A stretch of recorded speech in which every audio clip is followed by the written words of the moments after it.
Hello, everyone, and welcome to Lecture 4 of CME296. So before we start, I just want to say that those first 3 lectures were really the most technical and mathematically challenging. So in that sense, I'm still glad you're here. And I really hope that those 3 lectures gave you the intuition as to why we were going to use this generation paradigm, because they're going to be used as building blocks for everything that we're going to see from now on. In particular, during the first 3 lectures, we focused on unconditional generation. And now what we're going to see is how we can generate images with a condition, which can be a user prompt, like input text, or an input image. And so in that sense, the title of today's lecture is Multimodal Guided Generation. With that, we're going to start. And as usual, I'm going to just recap what we did the previous times. So as I mentioned, the first 3 lectures were mathematically challenging, and they were about seeing how we could generate images, what were the paradigms that we could use.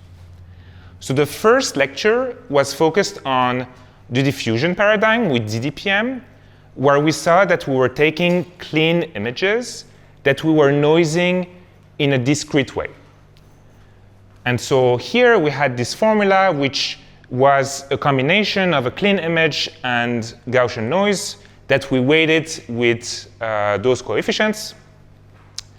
And what we saw with a bunch of math was that we could derive an expression that we could optimize in order to reconstruct those clean images that we've noised.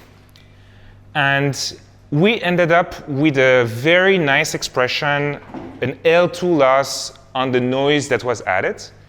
And in particular, if we wanted to denoise, we had the following formula that allowed you to go from a step t to a step t minus 1 using this model E theta, which was the predicted noise that was added. And so in that sense, it was parameterized with respect to the noise, epsilon. Then in lecture 2, what we did was that we derived the continuous version of what we derived in a discrete way in lecture 1. And we also saw a second paradigm, a second way of seeing things, which was score matching. And we saw that when we looked at these two ways of doing things, if we were to take the increment of time from t to t plus 1 and tend it to 0, we had a general expression of the increment in x, which would be as a function of dt, the increment in time, and dw, which is the continuous version of adding noise. And in particular, you had these 2 terms. So on the left side, the drift term, and then on the right side was the diffusion term. And we saw that in order to reverse the noise that was added, so aka reverse process, we could use a result from theories on stochastic differential equations, where we saw that we could derive the reverse process if we knew the score, which is why this formulation was parameterized as a function of the score. So here it's noted S of theta. And in lecture 3, we saw that actually we could think of this whole thing as in a completely different way. And we can think of it as transporting a probability mass from an initial distribution up to a target distribution. And in that sense, we could express a noisy image as a combination of noise and a sample from the target distribution. And all of what we had to do was to just predict the vector field, aka the velocity, which was noted u of theta.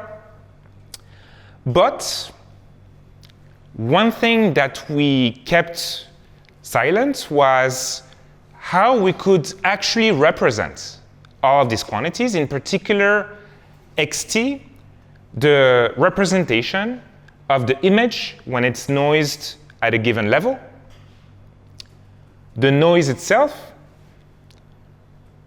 All of these, we just assumed that there was some way of representing these in some n or d dimensional space. So one thing that we will do today is to see what space could actually be more appropriate for this kind of work.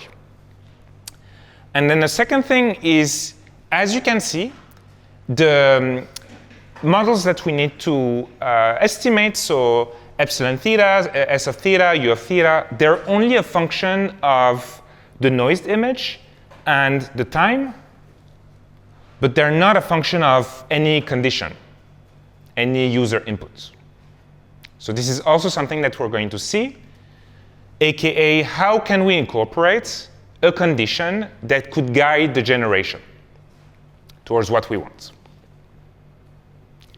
So this is the menu for today. So to recap, we're going to see three things. The first one is how can we represent those noisy images? The second thing that we're going to see is how to represent the conditions that we want as inputs. So for instance, the input text, here a teddy bear reading a book that we want to generate an image for, or an input image that you want to condition your generation for. And then the third thing is how we can guide the generation process using that as an input. So we're going to start with number one, how to represent these noisy images. And I'm going to start with the most natural approach that you could have when you see those images. We as humans, we're very accustomed to seeing things in the pixel space. So here, if you take this image as an example, this image has a certain height h, a certain width w. So what you can do is to represent each pixel as a function of the intensity of the color that composes it. And in particular, a very common representation is using R, so red, green, and blue. So in other words, you would have each pixel that would have 3 values, which would make up the color. And you would have these values cover all pixels of the image. So you would have a dimension n that would be equal to 3 times the size, the number of pixels, which is h times w. And so you could represent your image as a tensor along the axis, the height, the width, and the number of channels here, which are 3, which represents R, G, and B. So this could be one way. But the big problem with that is that it's very high dimension. So if we take the example of a quote-unquote regular image, so 1024 times 1024 pixels, then we would end up with a number of dimensions which would be on the order of 1,000,000, so 10 to the power of 6. And if you think about it, this is just a lot of dimensions to consider in our generation paradigm algorithms, which are, of course, a function of the dimension in which you operate. So that's one very big drawback. The second drawback is if you look at your image, you actually see that you have a lot of redundancies. So if you see, for instance, in a given neighborhood of pixels, you have a lot of very similar values. So in a sense, you can consider this as a waste of dimensions. So it's not very compact. And then the third thing is, if you remember, our whole first 3 lectures were about taking the image and adding noise and then just moving it in the space with respect to added noise. Well, here, if you take an image and you were to move it slightly in that space by adding some noise, you would actually obtain an image, a noisy image, that would actually not be very meaningful. It would not mean anything. So in particular, so I'm not sure if you recall these nice graphs or charts where you would see the areas of high density of your target desired distribution. So here, what we want is clusters of observations that are likely to occur.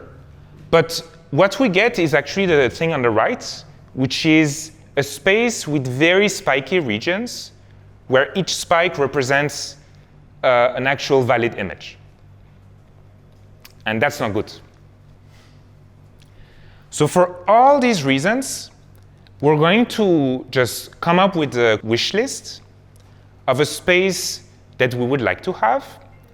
So I'm going to go through that step by step.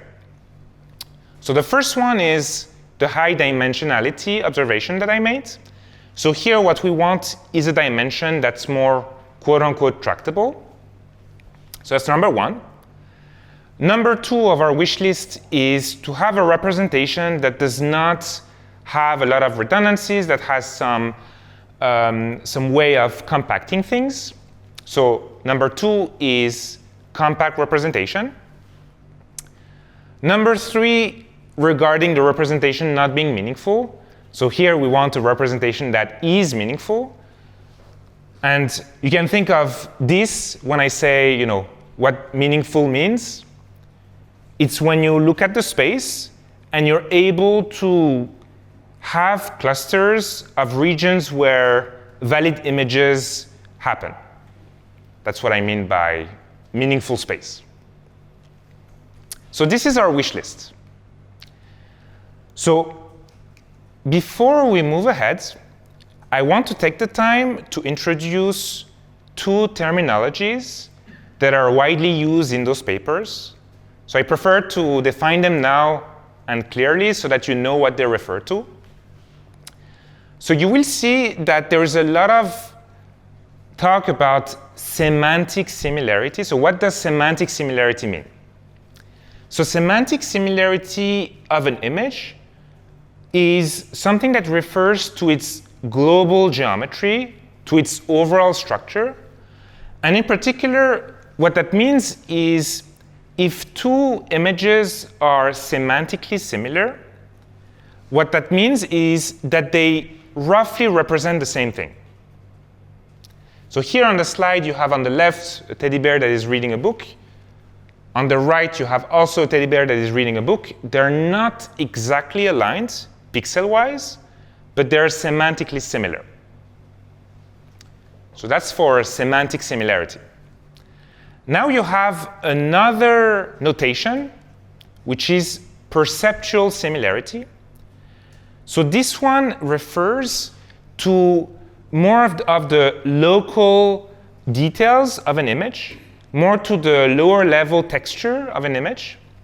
And when you say that two images are perceptually similar, what that means is that to the human eye, they look the same. So for instance, you have, again, two pictures of a teddy bear. So I'm not sure if you see, the one on the right has some little glasses, but it's perceptually very similar. Does that make sense, that distinction? Yeah? The reason why I say that is I'm going to use that terminology going forward, so I just want to make sure we all know what these are.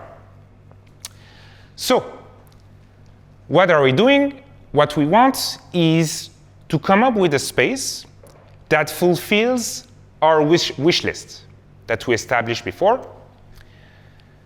So here is our first attempt.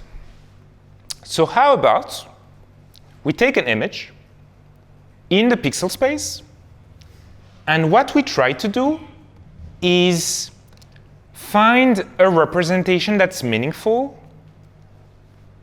using the following architecture. So let's assume we take that image and we put it into some model, let's call it an encoder, that encodes the image and produces an output that is of lower dimensionality as the input.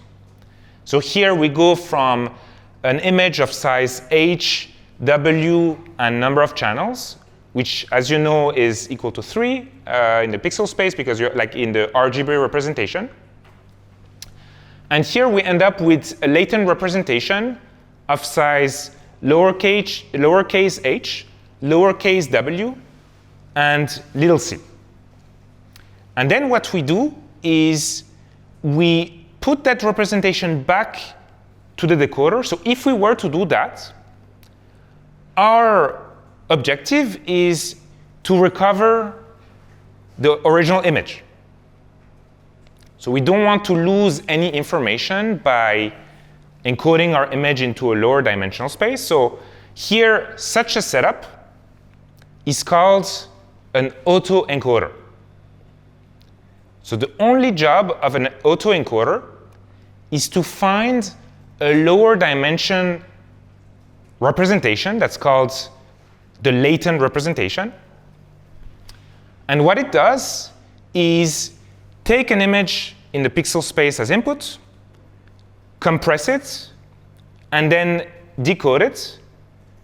And here the task is making sure that what you get as output is the same as what you get as input.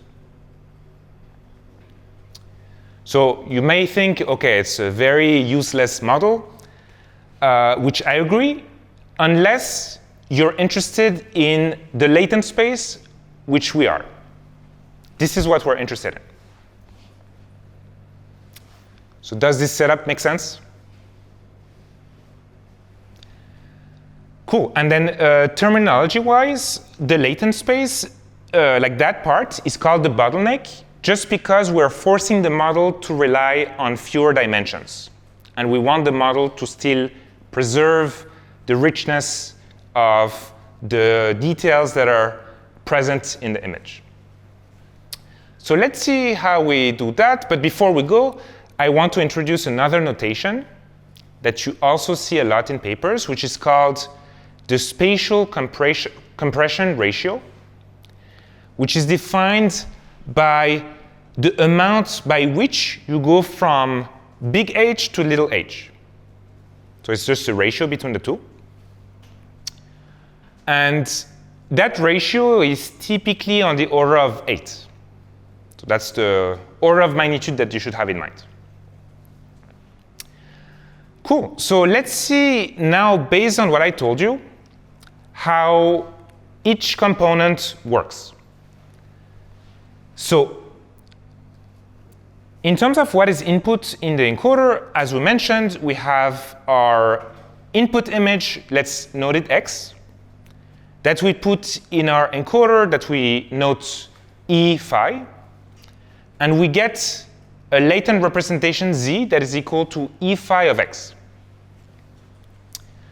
And so the way we would do that would be to use a network that contains some downsampling operations. So what that means is it allows us to go from a bigger dimension to a lower dimension. We're not going to go into too much details into what that network is, because we're going to talk more about this in the next lecture. But I just want to tell you roughly the two main operations that you can expect, which you may have seen. So the first one is convolutions. So who has heard of convolutions before? Yeah, everyone? OK, so I can go fast. Convolutions is just a way to scan your image using a filter.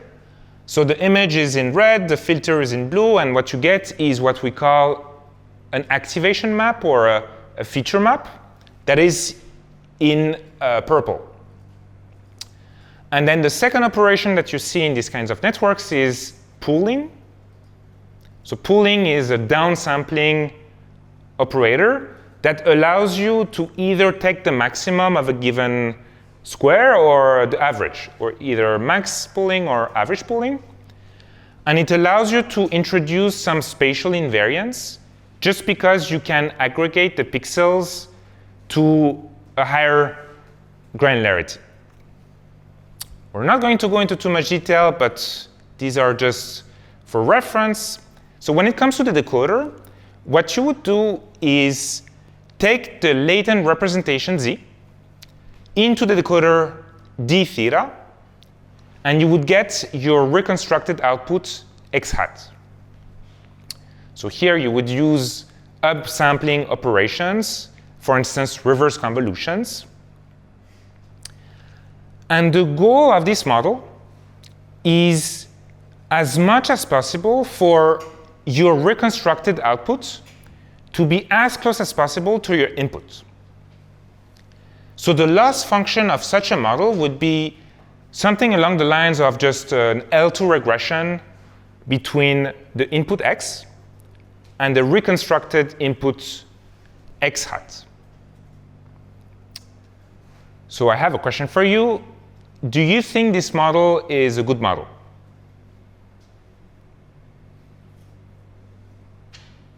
So this is what we're going to see now. So let's go through our checklist. First one is, OK, is the dimension more tractable? Yes, more tractable. Is the representation more compact? Yes, it's more compact. Is the representation meaningful? Meaning, do you have a nice shape in your latent space in the way we represent it? Not necessarily. Yes, exactly. Not necessarily. Well, the reason for that is we have not constrained our latent space to be structured in any particular way. So the model is just only incentivized to reconstruct the input as best as it can, and it really doesn't care what shape the latent space is. So you actually still end up with this kind of space, which is not good. This is not good because your flow matching model, your diffusion model, is just not able to learn very well in those spaces because, first of all, the representations are all over the place. And if you remember, one common thing with all of these generation paradigms is that you start from a normal distribution, like a standard normal distribution. So you need a way for you to not get lost. So if everything is far apart, it just doesn't work. So that's not good. So let's go back to the drawing board, and let's see what we can change. So we take our image, we compress it, and then we decompress it. Everything's perfect.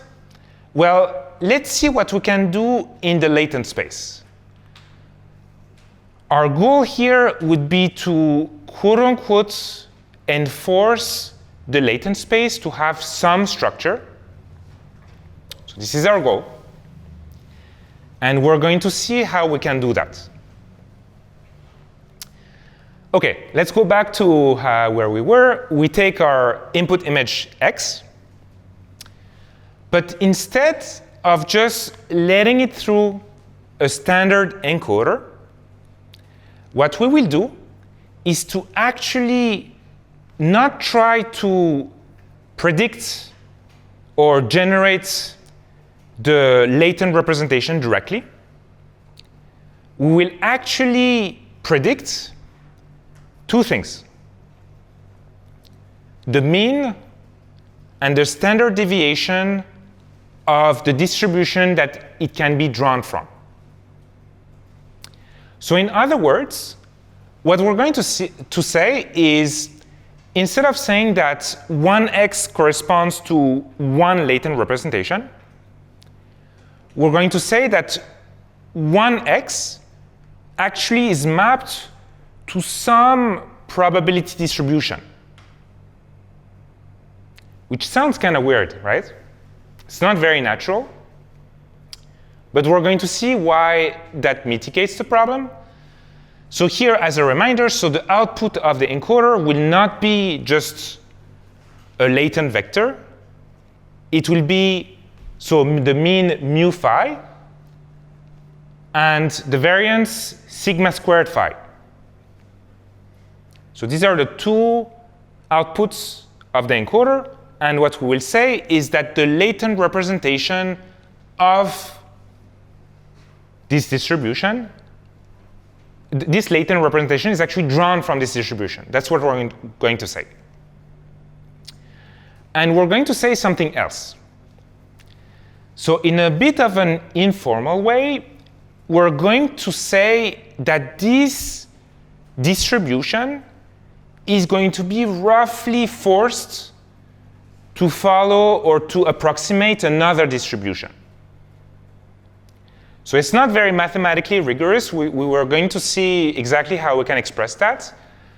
But in your mind, I want you to know that this is a condition for us to structure the latent space in a way where we say the latent representation of an input x will be roughly in a given region of the space. We're going to force that. Or we're going to incentivize the model to learn that. So that's the idea. Cool. And yeah, this distribution is, OK, you may have guessed it. Again, a standard normal distribution, just because it's a nice distribution with great properties. And by the way, this distribution, we're going to call it the prior distribution. So let's see how the decoder works. So let's assume we have put our input image into the encoder. We have predicted the mean. We have predicted the standard deviation. We have drawn a latent representation from the distribution. So now the decoding stage would be around taking that representation and passing it through the decoder, which again will output two things: the mean, mu theta of this latent representation z, and standard deviation. And what we're going to say is, again, that the reconstructed image is going to be drawn from a probability distribution of these two parameters. Well, one thing that I want to say is, actually, we're going to simplify this part of the problem a little bit. We're actually going to say that the variance is not something we're going to predict. We're just going to fix it to be constant, just because there is less impact in you making sure to introduce some variation in the output, because in the pixel space, even if you add a little bit of noise, it's not going to change the image a whole lot. So that's why people just say, OK, we're going to take some variance that's constant, fixed, and we're not going to predict that. We're only going to predict the mean. We can draw from this distribution, but sometimes people also just take the mean as the output. So this part is more of a detail. Yeah. So the question here is that whether the latent z is drawn from the Gaussian or is drawn from the the encoder here, q phi z given x. So it's a great question. So this model, which we're going to see what the name is both a model that we can use to learn the latent space, and so have a reconstruction task. But it's also something that can be interpreted as a generative model. So if your goal is to reconstruct the input, then your input here is going to be to the z that you drew from that distribution. So it's going to be the latent representation of x. But if your goal is to generate just a new image, then you would actually draw that z from the prior distribution. So the question is, the encoder gives you a mean and a variance. It does not give you something deterministic exactly. It gives you a mean and a variance. And what you're doing is just drawing from that. So you have, yes, you draw from that. It's a great question. So the question is, well, if you have a generative model here, why would you bother and just use diffusion, use flow matching, use all of these things? It's a great question. You have a number of differences between the two, which makes diffusion, flow matching, and score actually perform better than VAE. One of the differences is here you only go from latent to pixel in just one step, whereas the other ones you have several steps that just allows you to put more compute in there. That's one reason, but there are some others that I hope we can get to if we get some time, but we're going to see the relationship between the two. The great question. Yeah. The question is, does the latent space look like a normal distribution? So there is something that makes it be regularized, quote unquote, to be a normal distribution. It depends on a term that you can tweak with respect to a coefficient that we're going to see. And depending on the value of that coefficient, it may look more or less than a normal distribution. But we're going to see that.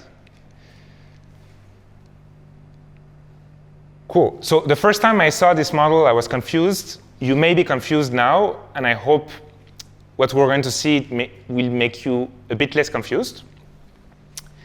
So here, one thing that I want to say is, in the autoencoder case, the loss function was pretty clear. You would just try to estimate the reconstructed output in such a way that it's as close as possible to your input. But here you have a bunch of distributions everywhere. There's not like an obvious way of expressing that without doing some math. So what I propose is that we derive the loss function for this model, which I'm not sure if I can tell it now, but I'm going to tell it, is called the variational autoencoder. And we're going to see what makes it variational. So if you remember, in a lot of cases, the way you derive a loss function is by doing maximum likelihood estimation. So what does that mean? That means that you have some model of parameters theta, and what you want is to find the parameters theta that maximize the probability of your model seeing the data. That's what MLE is, and that's what we're going to use to see how we can derive a loss function that can help us learn theta. So in particular, what we want is to maximize the log of p theta of x. So I'm going to write it down. So what we want is to express log p theta of x with respect to something that we can compute. Because this, we cannot really compute something just by looking at it. So let's see how we can do that. So I'm going to just start with expressing p theta of x as a function of something. So this model can be seen as a generative model that starts from a latent variable that you draw from what we call a prior distribution. So one idea of expressing p theta of x, if you remember lecture 1, we can consider the joint probability distribution of p theta of z, a latent, and x, and sum across all latent z that led to x. We can do that, right? So what we say is that p theta of x is equal to this joint probability distribution of x, your image in pixel space, and z, your latent. And you're just going to integrate over all possible latent representations. So this quantity is nothing else than you drawing from a prior, so P of Z, and then using your decoder to estimate X given Z. So this quantity is the integral of your prior times P theta of X given Z dz. P of Z, you know, yeah, exactly. So it's a Gaussian, you know. P theta X given Z, well, it's your model that you want to find. The problem is that you need to compute this for all possible latent Z, and Z is still a high dimensional vector. So this, if you were to compute this quantity for all Z, is actually not something that you can do, because you would have to compute a lot of such quantities with given Z's in order to get a good estimate, and it's just not something that you can do. So do you remember a similar setting we had in lecture 1, which is the reason why we're going to see how we can find a convenient bound that could be maybe more tractable? Because so far I have not used the fact that we also have a way to encode the input in order to get latents that are more likely to be the ones that I want to consider here. So what I'm going to do now is to find, so what I want to do first is to maximize this quantity. So I want to find theta that maximizes this quantity. So we saw just now that this quantity is not something that I can actually compute. So what we're going to do is to find a lower bound that could be something that you could compute. And what we want to do is to maximize that lower bound in the hope that it will also maximize this in order to find our parameters theta. So let's do it. So you would have the following. So I'm going to just come here. I would just say that P of X is equal to the integral of P of Z times P theta of X given Z, which is just at that point. I'm going to use the same trick that we did in lecture 1, which is to involve the output of the encoder, and here it is Q phi of Z given X times Q phi of Z given X. So what does this represent, this? So this represents the probability distribution of the Z's that are likely to occur for this given X. Because here, in the original form, what you were doing was to just sum across all possible latent representations out there. But there are many of them. So it's like you're in the ocean and someone tells you, OK, just look through the whole ocean. But the thing is, only a small subset of the Z's are actually the ones that you want. They're actually only a subset of the Z's that are the ones that are responsible for your X to appear. Which is the reason why we're letting this Q phi of Z given X pop up. And this expression, so this is equal to this.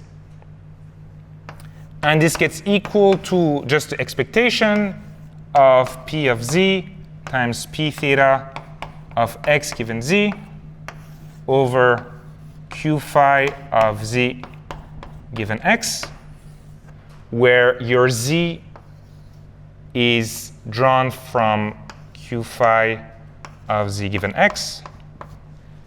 So why am I doing this whole thing? Because what I want to do is to take the log of this whole thing. I want to take the log of this whole thing and do the same trick as we did for the DPM, which is the Jensen's inequality. And I'm going to say that it's the expectation of the log of this whole thing.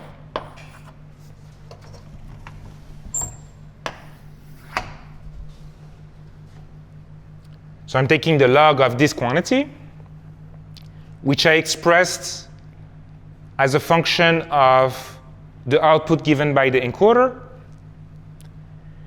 for which I can find a lower bound. And now we're going to see that this lower bound is actually something that is tractable. We're going to see it now. So what I'm going to do is to just rewrite this expression. So we have,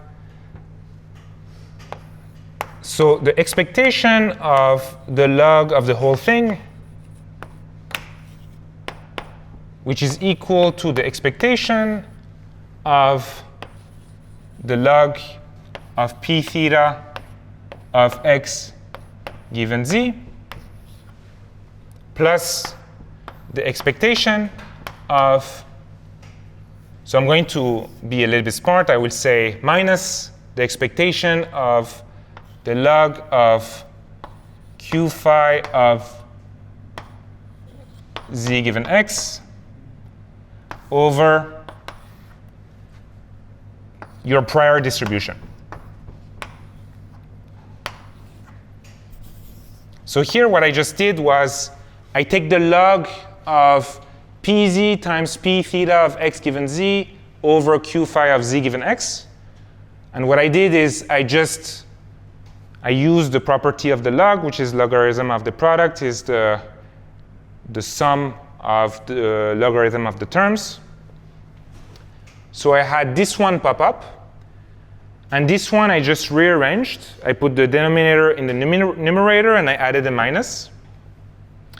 And given that it's an expectation for both of these that are over z drawn from your encoder output, which is q phi of z given x,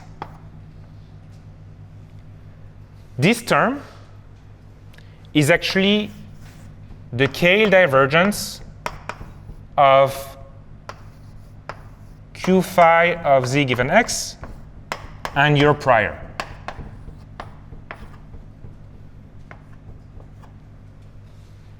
So what does this all mean?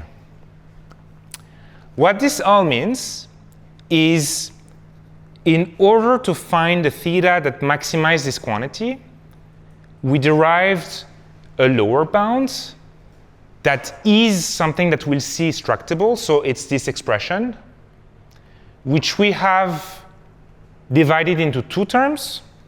So the first one is expectation of the logarithm of p theta of x given z. And the other one is a K divergence. So we're going to see that these two terms are actually quite interpretable. The first one is actually a reconstruction term, because if you remember, p theta of x given z is a normal distribution with fixed variance. So we know the probability density analytically. So if you take the log of the probability density of a Gaussian, you actually end up with something super simple, which is the norm of x, so the inputs, and the reconstructed outputs. And then this second term is actually a term, so back to your question, it is a term that penalizes the distribution coming from your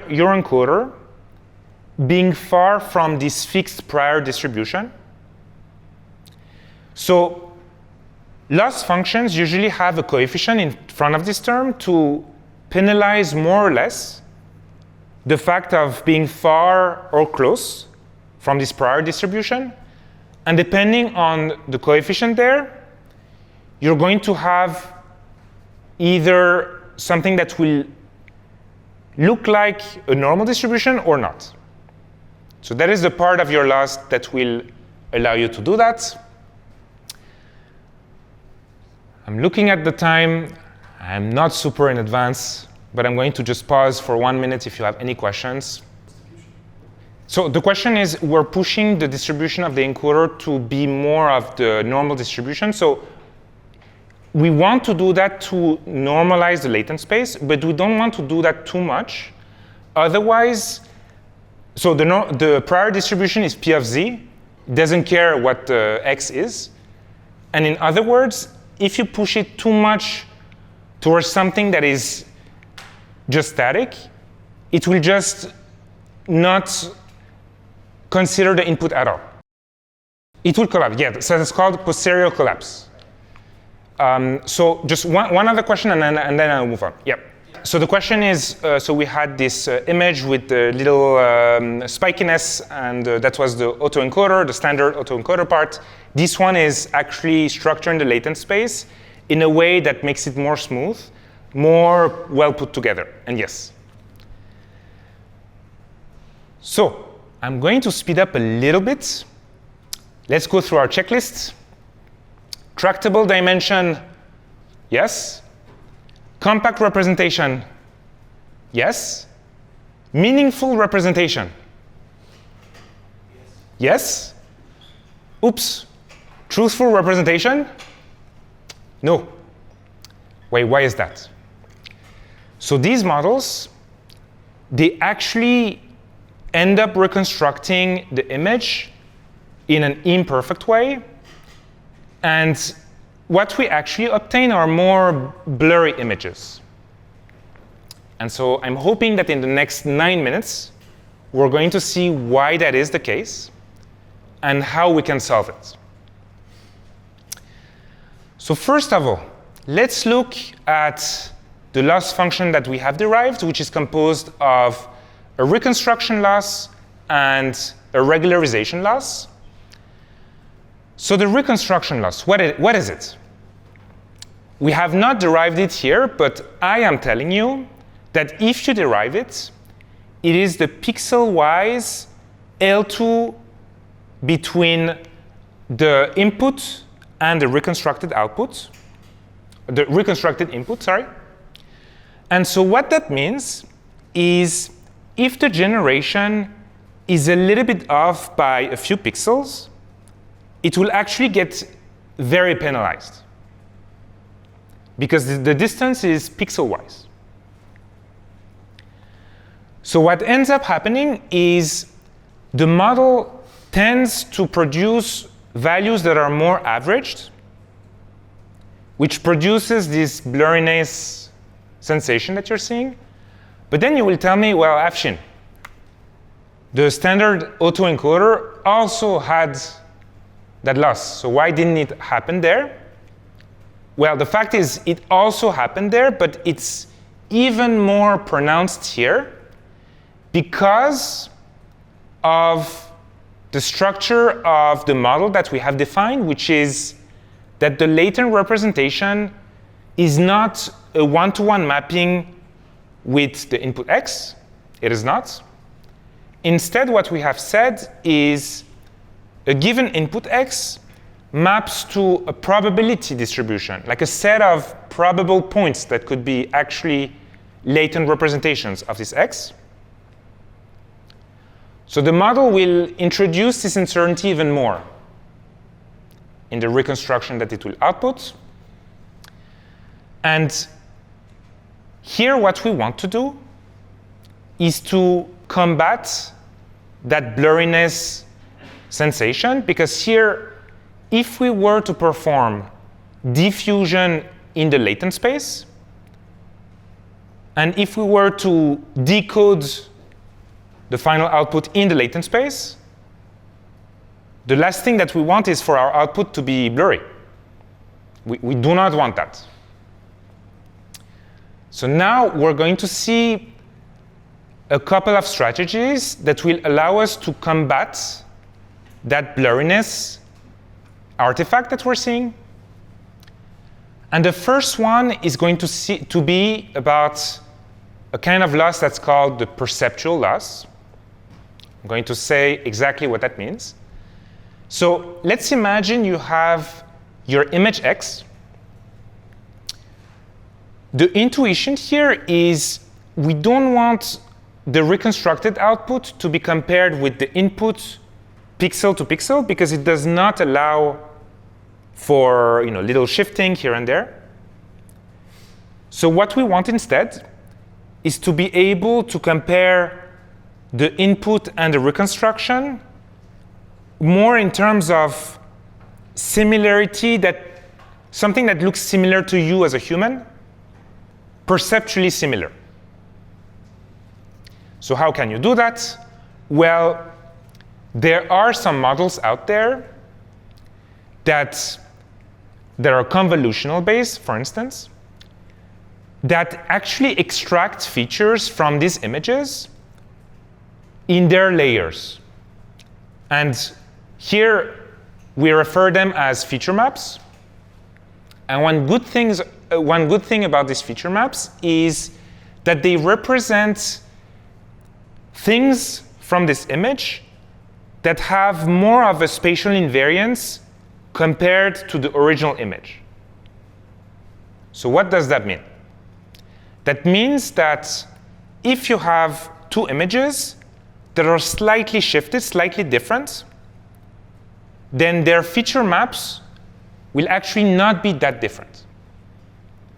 So the idea here is, instead of comparing the pixel-based images one to the other, we're going to compare their representation, their feature maps, one to another. And I'm not sure if you've heard that loss, but there is a loss that's called LPIP, so Learned Perceptual Image Patch Similarity. So it is a loss, or it is a metric, I should say, that is composed of the difference between the feature maps of two images, and that are weighted by a coefficient, which is here WL.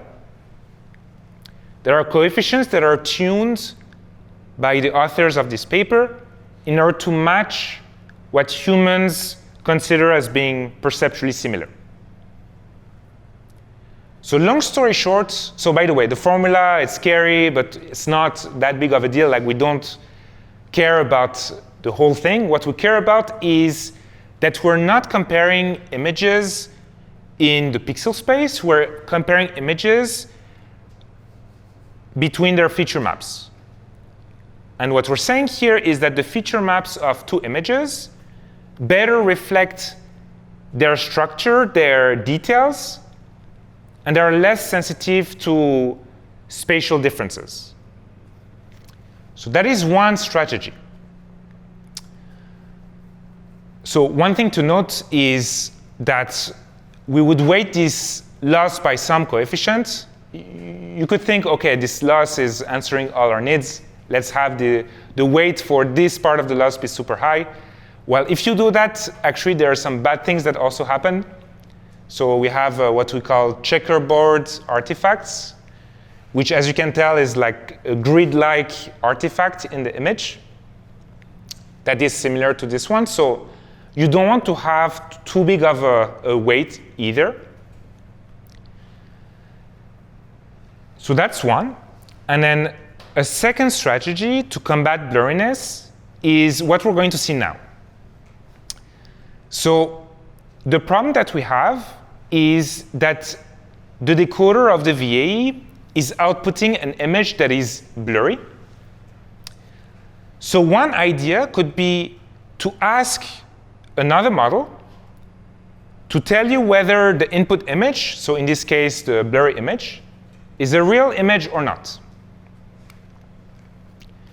And based on that, what we would do is incentivize this other network called the discriminator to distinguish outputs coming from the decoder compared to real images, which would then flag blurry images as being fake. And we would penalize the decoder for generating images that would be flagged as fake by the discriminator. So have you heard of GANs before? So we don't have time to talk about them in detail, but I think this slide is summing up what is happening. So you have two models that are competing with one another. The decoder that wants to produce images that the discriminator cannot distinguish from being fake, and the discriminator that wants to distinguish the output from the decoder compared to images from real life. And what this will do is incentivize the decoder to produce more realistic images. And in doing so, it will help with removing that blurriness. So that is called adversarial loss.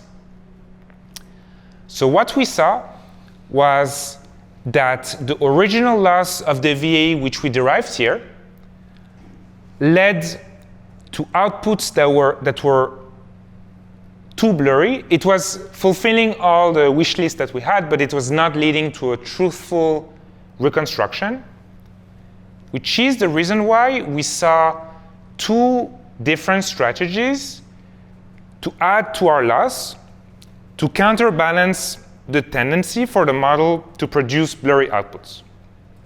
So these are the perceptual loss and the adversarial loss. So before giving it to Shervine, I could not let you without telling you how this fits together with the diffusion models. So in particular, the reason why we did this whole thing is for us to use our diffusion flow matching model, not in the pixel space, but in the latent space. Because computationally, it's just cheaper and it's able to scale. So now we're going to see what our strategy for training and inference is. So for training, what we do is we first train the VAE, exactly like we saw. And then what we're going to do is to train our image generation model, like using, for instance, flow matching, in the latent space of the VAE. And we're going to see how we do that. So let's suppose we have an image from our target data distribution. We pass it through the encoder. Our encoder gives us two quantities, so the mean and the standard deviation. And what we do is we sample from that distribution to get our latent representation. And then what happens is in our latent space, so we hopefully have a smoother latent space, we have our Z1, which corresponds to the clean image. We sample from the noisy data distribution. And here I'm just illustrating the case of flow matching. We have ZT, which is a weighted combination of the two.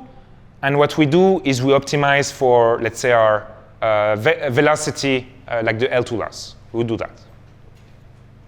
This is for training. So how about inference? Well, let's assume that you have trained your model. Then now what you want to do is to generate new images. So what you're going to do is to first sample from an easy distribution in the latent space, so for instance, Gaussian noise. And you're going to use for instance, flow matching, the velocity that you have learned to solve it numerically and arrive at, let's say, a point Z1, which is the latent representation of your end trajectory. And what you're going to do is to use the VAE decoder to decode that output back to pixel space. So let's see how it looks like. So this is your latent space. that you have learned, you sample from the noisy distribution in the latent space.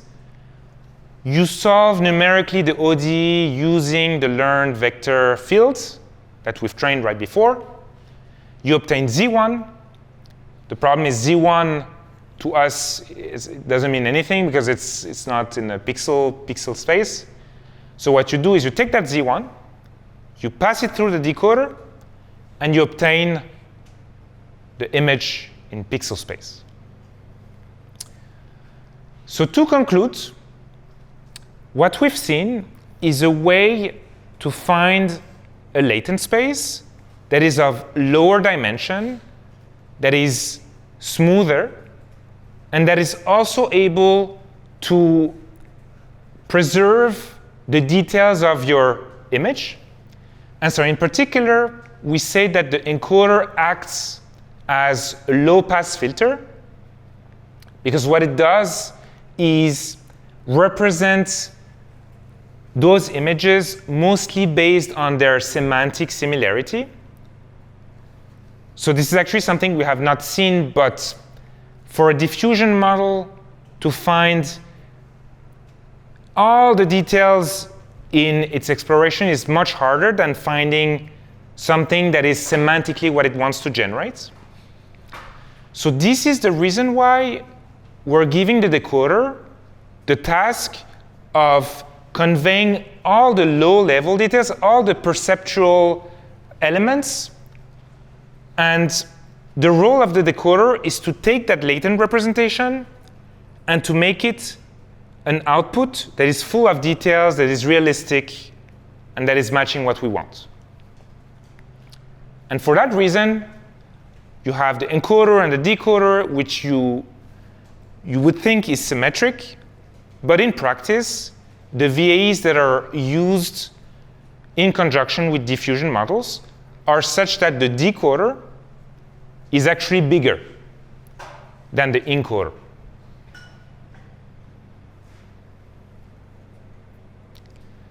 Does that make sense? So we don't have a lot of time. So one thing that I put down there is a longer form version of everything I mentioned in some very interesting articles, which I recommend reading, but not mandatory as part of this class, which is some results from Flux2, which is a text-to-image model, and the LDM paper, the Latent Diffusion Model paper, that is at the bottom of the slide.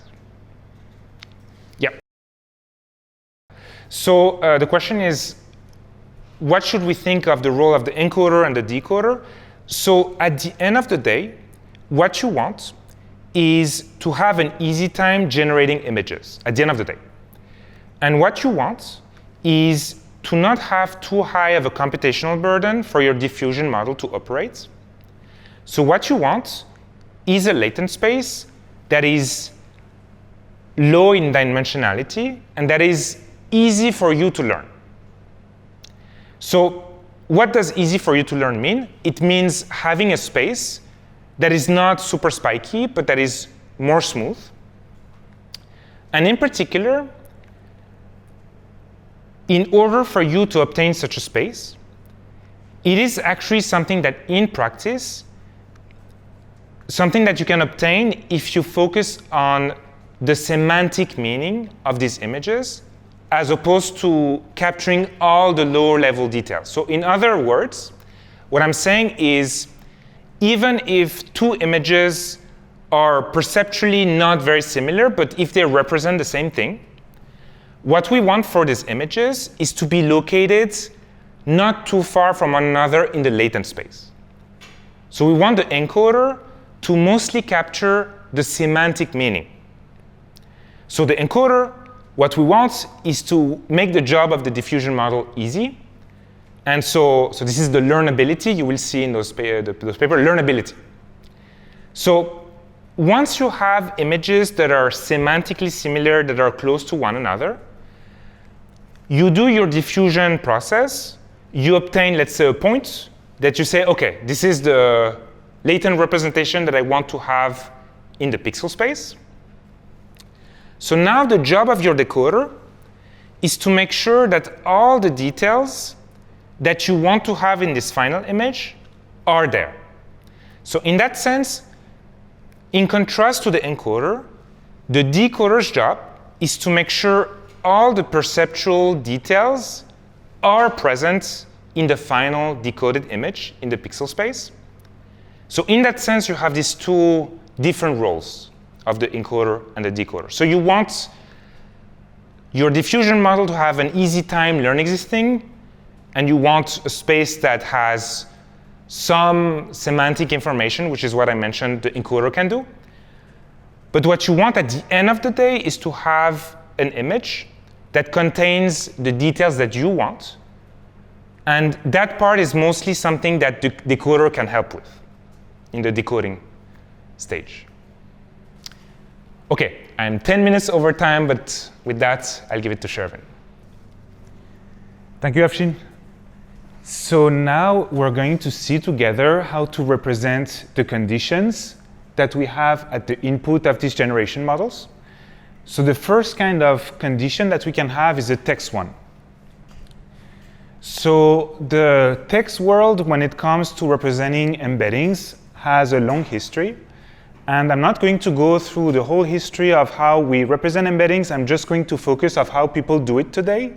And the way they do it is with transformer-based architectures. So let's first see how we can decompose the input sentence. So we have this concept called tokenization, which is the practice of decomposing any piece of text into atomic components. So you can have something that operates at an arbitrary level, word level, subword level, or character level. And a subword level is usually algorithms that learn how to best decompose the tokens with respect to the data by focusing vocabulary budgets on those tokens that most frequently occur. And the tokenization technique that's most used these days is subword. But for simplicity, the one that you're going to see in the slides is more towards arbitrary, but it's just for representation purposes. So who knows about transformers? OK, so most of you.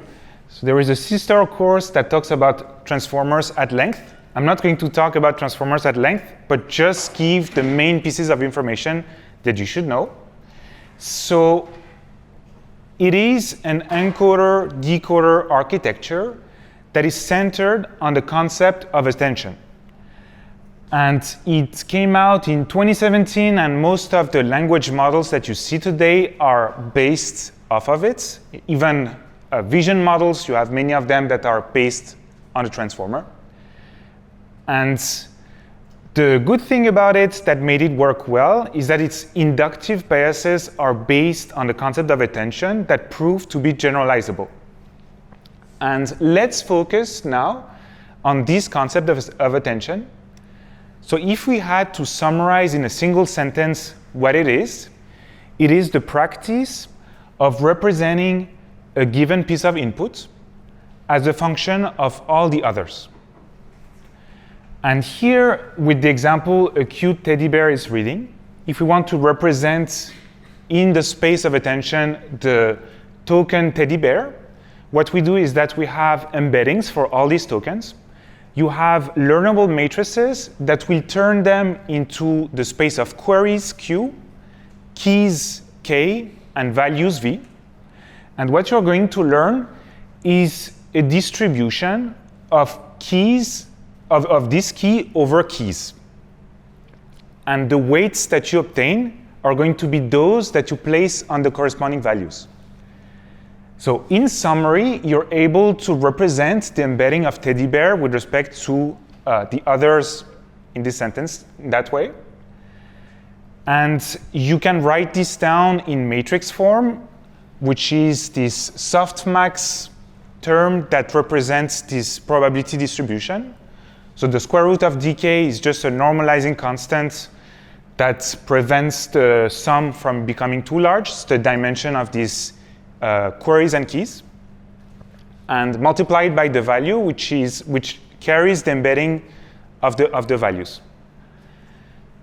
So you can find this attention layer at 3 different locations. So 2 of them are self-attention layers, so in the encoder, and another one masked self-attention, which conveys the fact that tokens can attend only on those that were predicted before.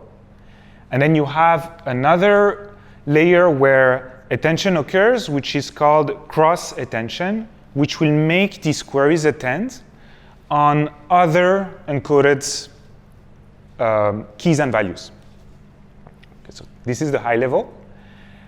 And in just a few words, the main component is that your input tokens are converted into embeddings with a learnable layer.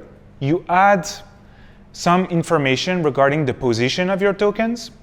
Then you make it go through an encoder that will apply this concept of attention and also add on top of it some learnable mechanism to add some complexity for each token's representation, which is this feed-forward network. And then at the decoder level, when you want to generate, let's say, a sentence, you start with some placeholder token that for which you add position embeddings as well, that you self-attend and then perform cross-attention with respect to your encoded tokens. And then you also have feed-forward there to finally obtain your output. So I'm telling you all that to mention that there are locations where embeddings can be extracted out of all of this. So if you use the encoder part of the network, you can find the end of the encoders, a location where you have an encoded meaning of your input tokens. And this is typically one of those locations where you could say, these are the embeddings of my input. OK, great. So now doing the same for images, let's say you have a condition that is based on images. One thing that is pretty nice is that everything that we mentioned just now can be reproduced with images. So all these token representation are just numbers. And you could well represent these numbers. You can associate them with patches of images. And this is what the VAEs vision transformer paper does, which follows the same principle. But instead of learning embeddings on tokens, you learn embeddings on patches of images. So everything stays the same. And you can perform tasks such as image classification with it. And something that I haven't done in the text space that we can do here together in this image world is to see how these pieces come together in this example of a teddy bear reading a book. So here you decompose your image into these patches that we mentioned. Each of these patches, you have a learnable layer that gives you an initial representation of what they mean. So in the case of text, you would have a dictionary of tokens that are mapped to embeddings. But here you have something that is more continuous. So you can have a linear layer, you can have a convolutional layer, you can have everything you want. So you have something at that stage that gives a representation of these patches. And then in a classification setting, you have a token. So for example, here, CLS, that will carry information regarding the class of your image that you want to predict. So each of these can be represented by embeddings. And we mentioned that we have position information encoded in them. And next class, we're going to see more about position encoding and all of this. So I'm not going to expand too much. So you have a representation for each of these patches of your input that you then feed your VAEs And exactly as we mentioned, at the output of the encoder, you can locate one specific embedding that carries the semantic information of your input image. So here it would be the output corresponding to the CLS token that here you project to learn a classification task, for example. But let's say you are at a representation stage of your workflow. You would just take the embedding that you see in orange at the top as your representation of the image. Okay, great. So something that I didn't tell you is that for text, doing that process is cheap in data because the task that we use to learn these models is self-supervised by nature. We anchor on next token prediction in the world of text, and you have a bunch of text in the internet. It's easy to have such data, and it's easy to learn. But in the image world, if you want to handcraft a similar task that is as meaningful as what we have in the text world, we have a bit more trouble. One of these candidates that I just shown is the classification task, for example, for which you need to gather labels. So it's quite expensive. And I just want to say that one follow-up work that works on embedding of images that we're not going to see in details today is Dino, self-distillation with no labels, for which the concept is to have a teacher and a student model that receive this different kinds of inputs, and they aim at learning similar probability distribution in the output that are prototypes. So I think it's a very interesting paper to see how we can build representations out of no labels, just out of the images themselves. So, okay, great. So now we went through how we can represent text and images. So did everything make sense so far? So we went slightly fast, but I just want to make sure we got the gist out of it. Yep, the comment is, in the image world, do these images become tokenized? So you can think of them that way. The only difference is that we don't have a dictionary of tokens, but rather we look at them in a continuous manner. Because in the text world, you would just have a lookup, but here, learnable. So yeah, that's exactly right. Yep. So the comment is, depending on how you cut your image, you can have errors. Yeah, totally right. And this is why it's a hyperparameter. This VIT model comes with different patch sizes, and this is one of the trade-offs. Yep, so, I mean, absolutely. Okay, awesome. So now that we have seen how to represent text and images separately, you might wonder, okay, hey, I want to generate a new image with conditioning that depends on both, let's say. Or I want to condition on either, but I don't want to have to deal with two spaces. So how would you bring them together? So what we want is to learn a relationship between text and image that has this nice property of when you look at the embedding space, you want similar concepts, either image, text, to be grouped together, and dissimilar ones to be pushed away from each other with respect to some metric. So let's take the example of our teddy bear and something totally unrelated, let's say a water polo ball. So the teddy bear with the text token teddy bear is similar. Same with the water polo ball image and the water polo ball token. But the opposite pairs are not. And we want a way to quantify each situation and learn it automatically. So how can we do that? So let's build a matrix of these two. So this is just phrasing in a different way what I've just said. And what we want is teddy bear and the image of teddy bear to be of high similarity. So what we're going to do is project these embeddings that we talked about in the same space. So we're going to build these vectors with the representations that we just saw before. So what we're doing here is the same. So we have our patches of images alongside the CLS token that you pass through the VAEs architecture. And then once you get the last embedding representation, what we're going to do is to project it in a space that we're going to have it shared with the text space. So the property of that projection layer that we built is that it's going to output a vector of same dimension by construction as the one for text.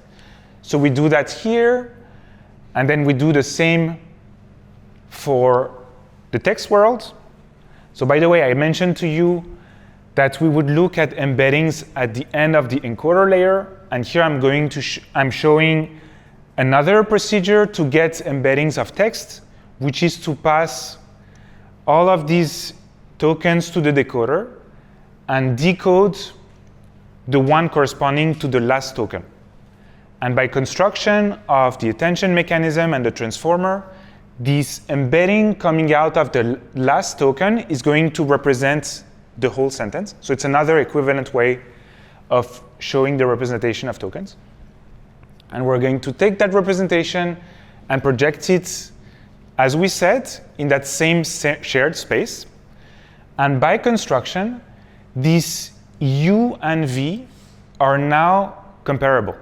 You can do dot product, you can compute similarities, and we define this similarity S variable that is the scaled dot product.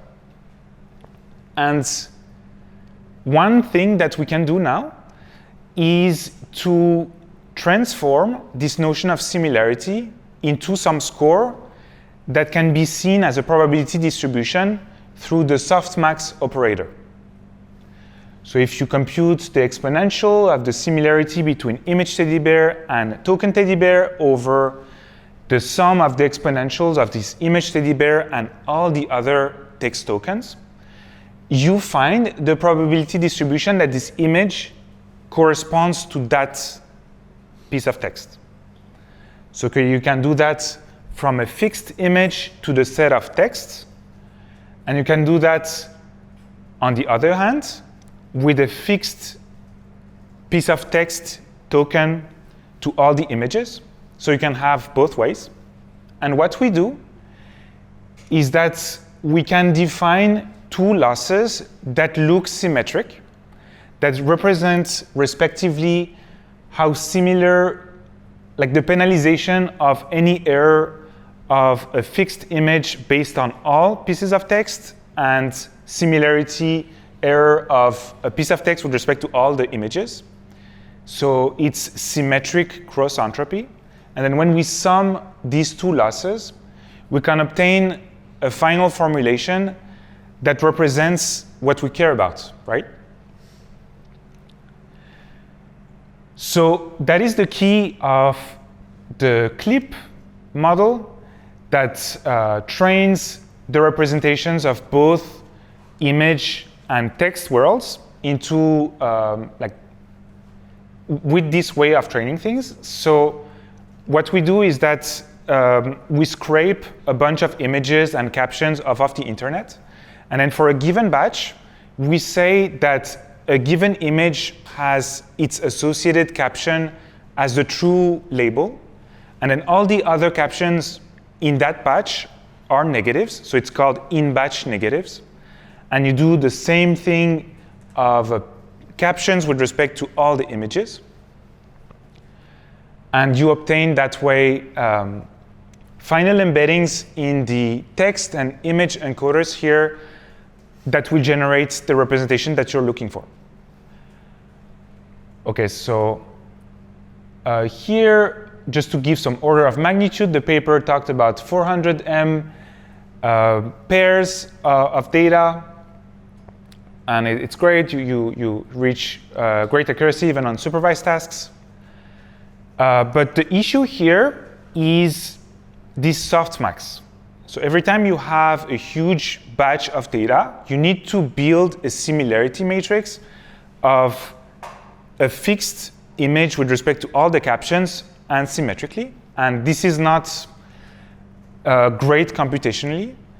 And also, from a meaning standpoint, what you're truly saying in your loss is that you want to maximize the similarity of your true image caption pair, but you don't truly enforce the fact that all the other similarities should be each very small.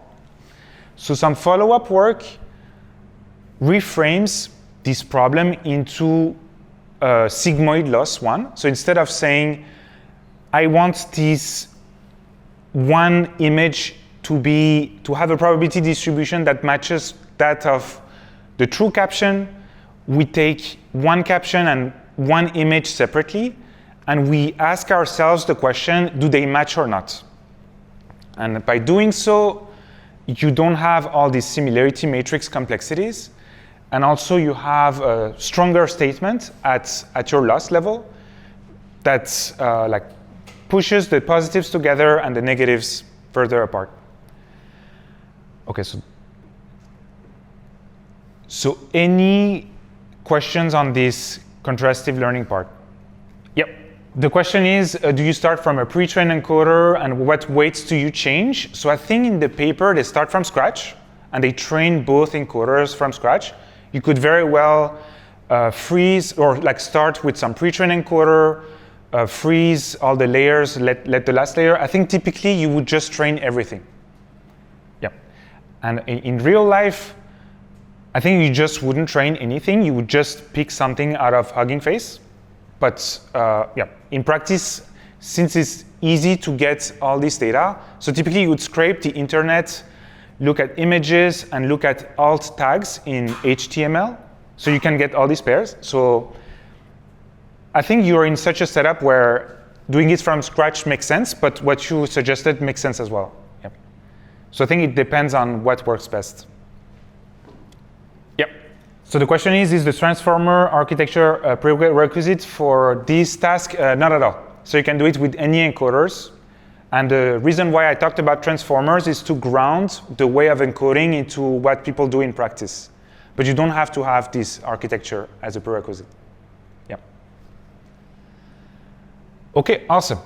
So now we're going to reach the most exciting part of the class, which is finally how do you guide our generation model with the condition.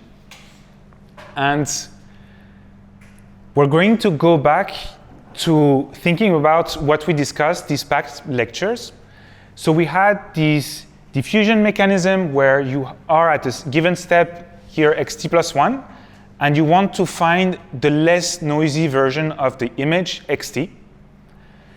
And the thing that we want to do now is to do that with a condition that I called y, but that you might see called c in papers. So you want to guide the generation towards generating a sample that follows y.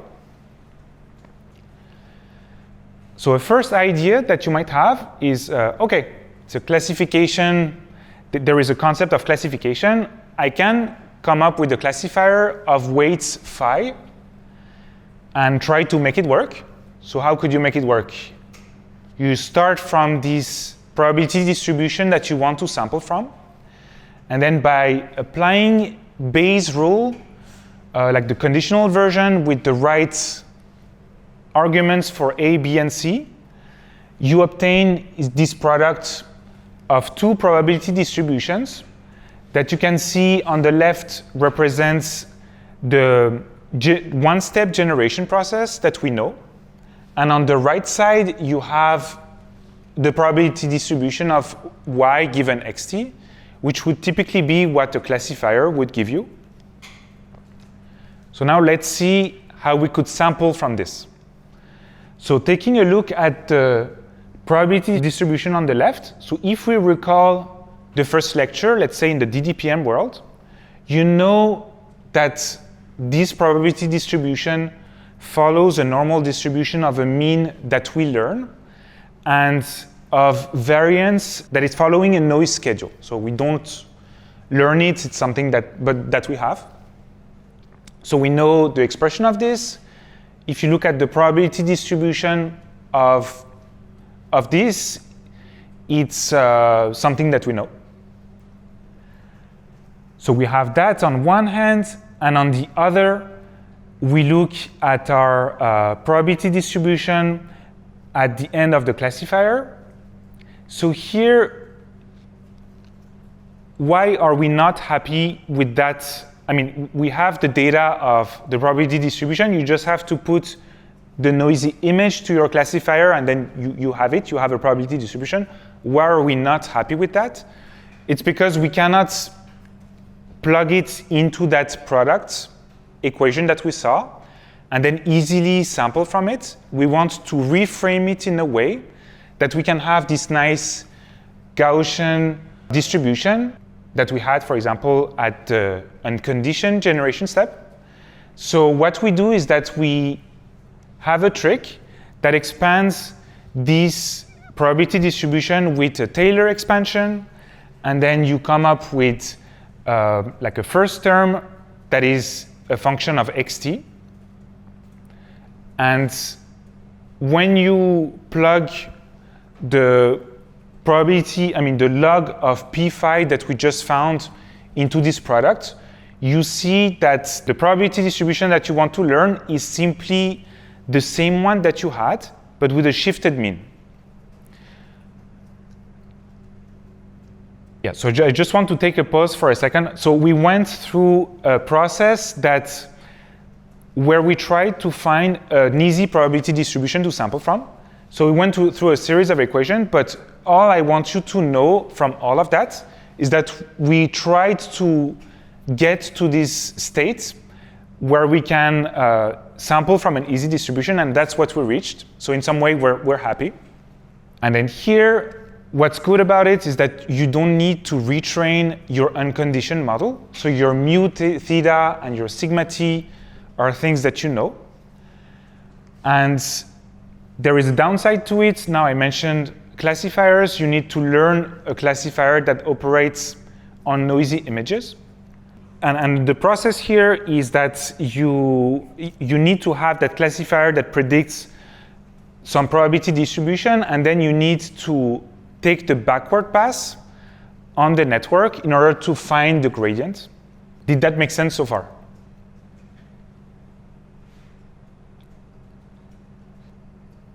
Okay, great. So when we sample from the distribution that I mentioned in practice, one thing that people see is that it doesn't produce samples that follow the Y condition enough. So this is why you see that W factor being introduced that can be tuned to force the generation process to follow the classifier's gradients more. And this is what we call the guidance part. So we saw that we don't have to retrain the unconditioned model in order to sample from this distribution. But on the other hand, you need to have a classifier that operates on top of a domain that can be composed of noisy images. And the bad thing about it is that you typically don't have that out of the box. So it's typically something that you have to train as part of your training process, which is a downside. And also, the fact that you need to compute the backwards pass of your classifier is quite expensive, which is also not great.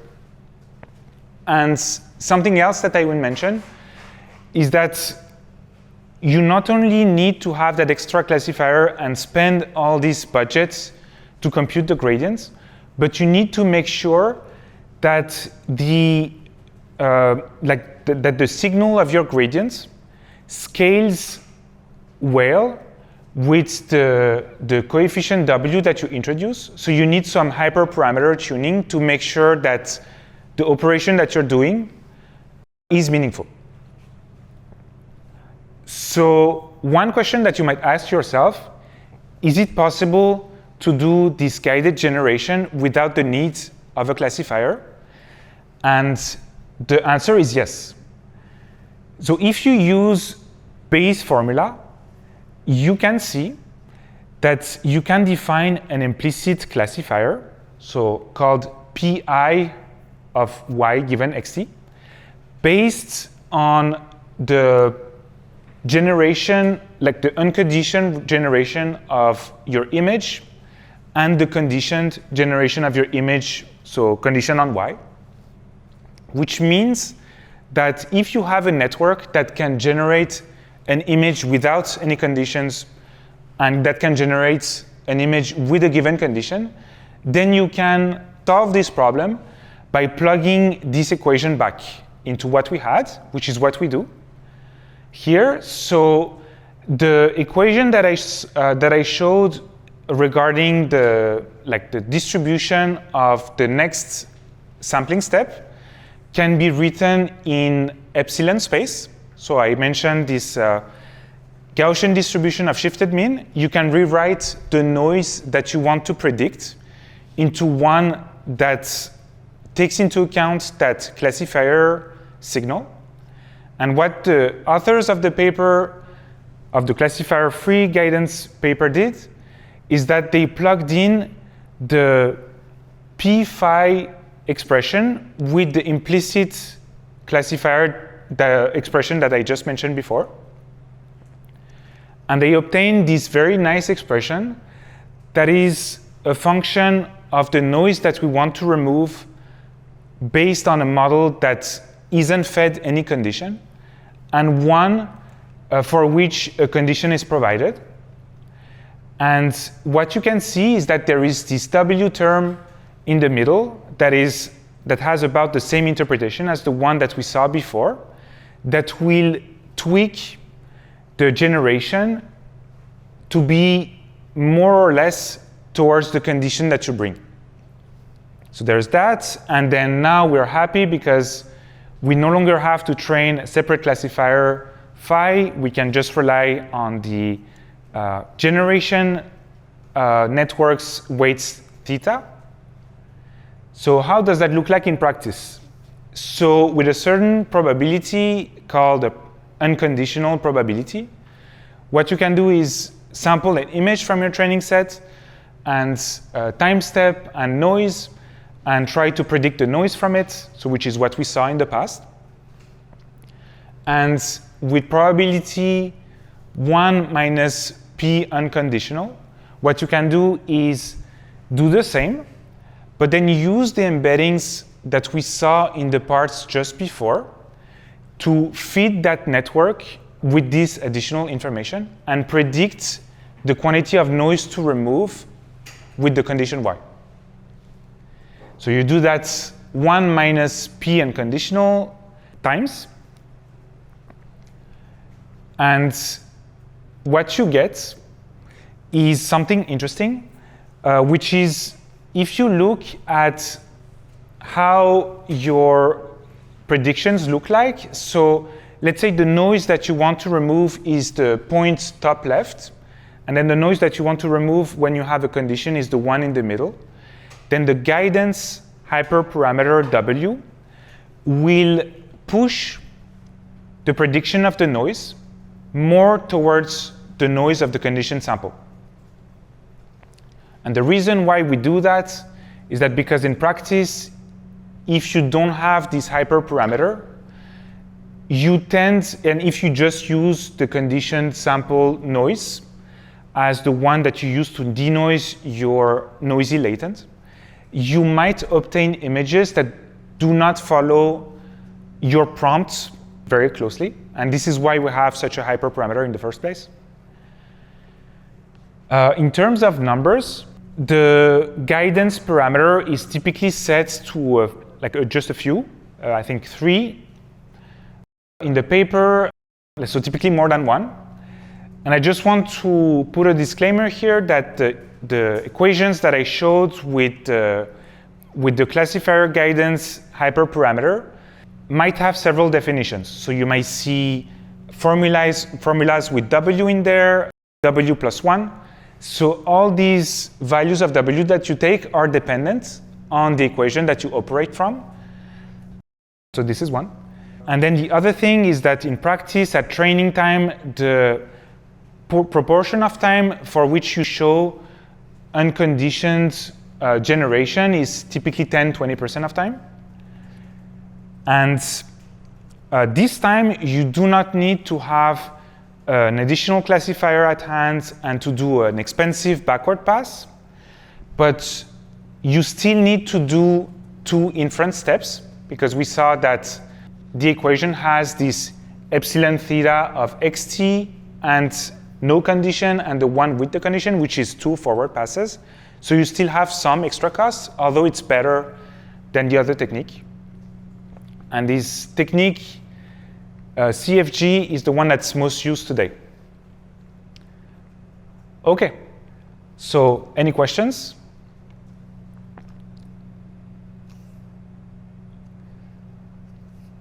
OK, great. With that, I hope you have a great weekend.